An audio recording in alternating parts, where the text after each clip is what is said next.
As a 22-year-old poetry graduate student at Brown University, I was invited to a very hip student-faculty party.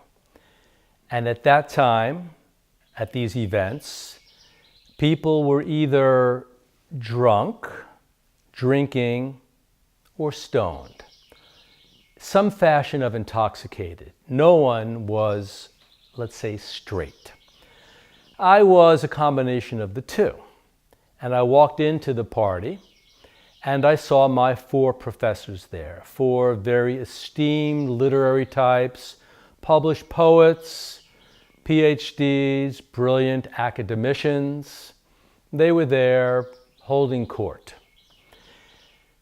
Emboldened by the vino and whatever else was flowing through my veins, I decided to ask each of my professors one basic existential question. And the question was this: if you could be anywhere on planet Earth at this moment, where would you be? So I approached my first professor and I asked him that question, and he reflected in a kind of poetic way, his eyes moving off into the ozone. And then he looked at me and he said, "Oh, Baja California, that's where I would be. It's a gorgeous place. I love that place. I would return there in a moment. Baja California. Yes, that's the place." So thank you very much. I moved on to professor number two.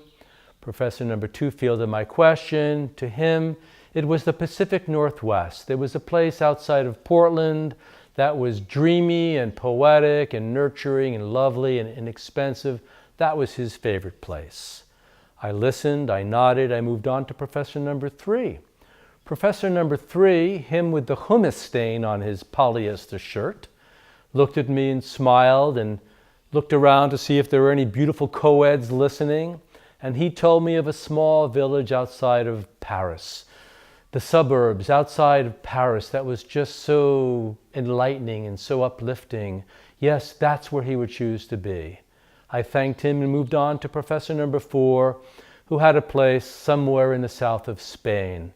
Each of them had their favorite place, their favorite retreat, their favorite sanctuary, their sweet spot.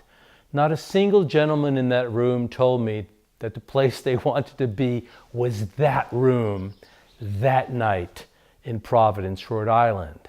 And here I am, 22-year-old, aspiring to be just like them, bearded, tenured, smoking a pipe, whatever my fashionable concept was of the future, so that one day, 20 years hence, an arrogant, full of himself, long-haired, bearded graduate student would approach me and ask me where I wanted to be, and my answer would be somewhere else. At that moment, it dawned on me that I could save myself a lot of time and leave immediately, which is what I did. The next day I approached my professor and I, with no hesitation, told him I was exiting that school, that I needed to get on with my life, that just because they were handing me the keys to the kingdom and a full teaching scholarship or whatever the golden handcuffs were, that I needed to get on with my life, because what I wanted to do was to be where I was, to enjoy where I was fully in the moment, not dreaming of another place somewhere far away, even to write the poetry or the book about that other place. No, I wanted to enjoy the place where I was. And that is true for me now, and I hope in many ways it is true for you as well. And if you are not doing what you want to do, if you are not living where you want to live, you have a choice. You can do what you love. You don't have to just live on fumes. You can make that decision, you can make that choice, and that's up to you.